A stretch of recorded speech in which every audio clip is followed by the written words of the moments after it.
بسم اللہ الرحمن الرحیم۔ چار حکیموں کی رائے۔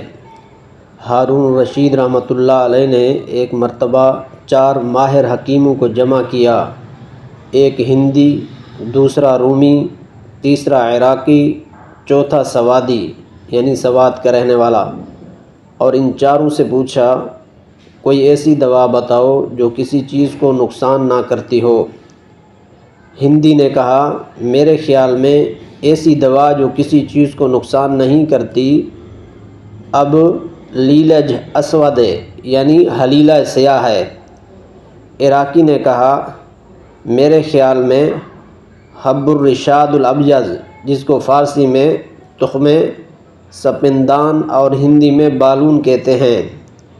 رومی نے کہا میرے نزدیک گرم پانی ہے یعنی وہ کسی چیز کو مضر نہیں ہے۔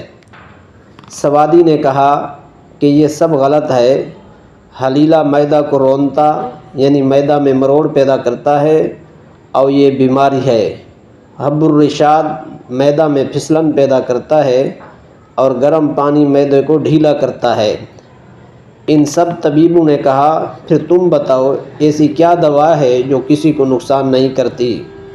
سوادی نے کہا کھانا اس وقت تک نہ کھایا جائے جب تک خوب رغبت پیدا نہ ہو اور ایسی حالت میں ختم کیا جائے کہ زیادہ کی رغبت باقی ہو۔ بقیہ تینوں نے اس کی رائے سے اتفاق کیا۔